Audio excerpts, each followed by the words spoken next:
I made this, and honestly, it's clearly an average build. So many others have made much better creations than mine. So why do I like it so much? And yes, I am totally admitting I am a fan of my own little creations on my Animal Crossing island, when from an objective perspective, they are simply average at best. And this is in no way me trying to be self deprecating or looking for praise.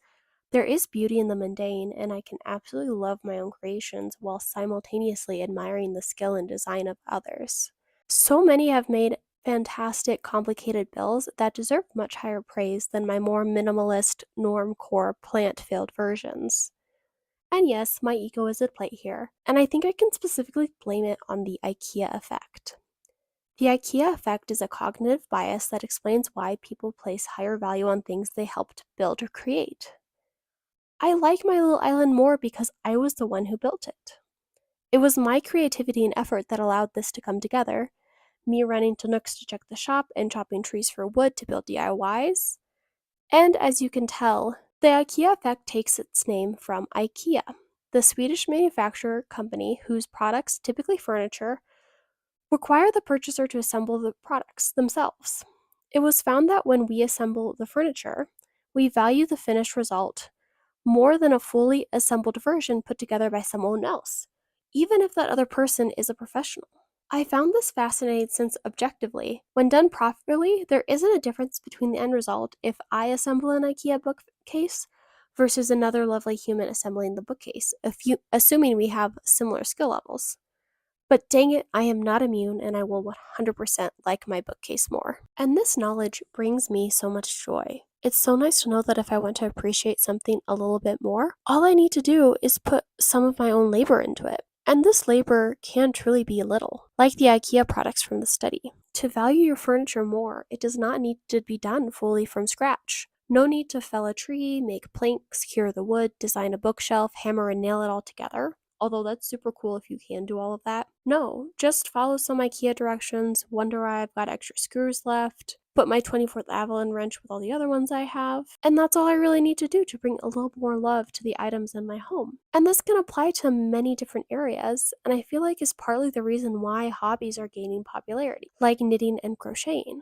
I, for one, picked up embroidery in the pandemic, and rest assured, friends, I do love my mediocre embroidery creations just as much as I love my mediocre Animal Crossing creations. While the IKEA effect can absolutely be applied to everyday life to bring more joy day to day in a physical sense, this input of labor feels essential to the popularity and creativity to so many video games as well. The ability to create and design is one of the many factors for long-lasting cultural presence of such games such as The Sims, Minecraft, and of course, Animal Crossing. The ability in these games to design and create our own little visions is such a rewarding experience and allows players to come back to the same game but have brand new experiences, especially since the average individual can't continually redesign and remodel their current living situation. This is unsustainable on both an environmental, financial, and personal level. But we can turn to a video game, spend time, either a little or a lot, create a lovely little bedroom, test out different aesthetics,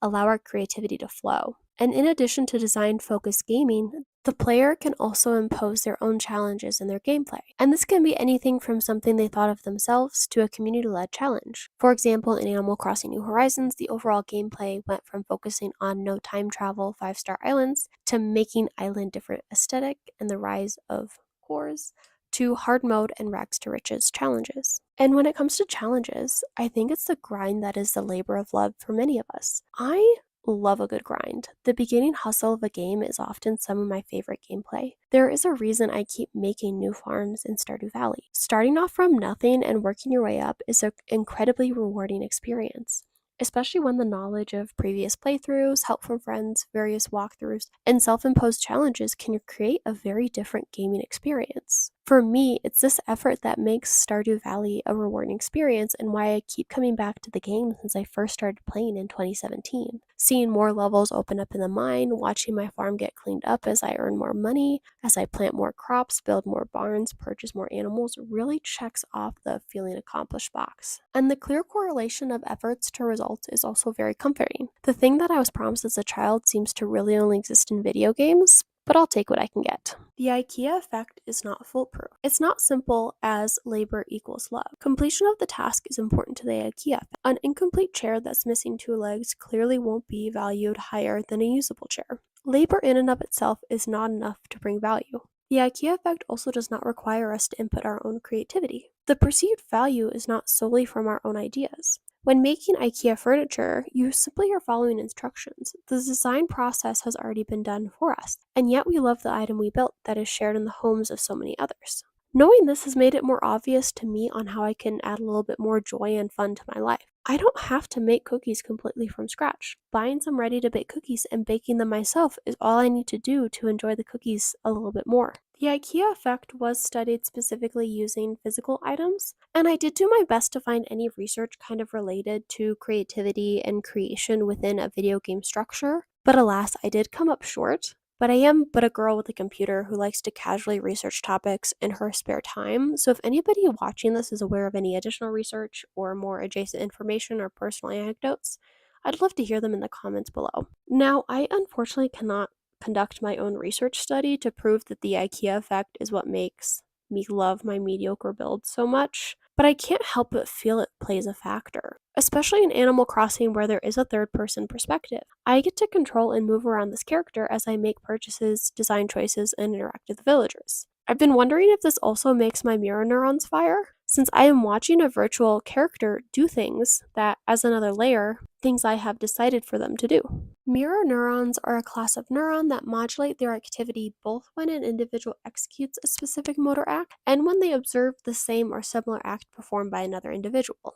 Most of the mirror neuron research I came across was targeted towards understanding and empathy, and with more of a physical, actual interpretation versus virtually and in video games. But I can't help but wonder if this is why fiction in a lot of forms, books, movies, and of course video games are such an enjoyable hobby for so many. It has been shown that reading fiction does lead to higher empathy, and since video games are largely fiction, although now that I think about it, I am incredibly curious what a non-fiction video game would be like. I can think of many video games that are inspired by history and contain historical facts, such as the Oregon Trail and Assassin's Creed games, but the storyline and a lot of the characters are ultimately works of fiction, but I digress. I would expect this empathy to increase to show with video games. It would make sense I feel similar notes of joy at my own creations, whether they are virtual or physical setting.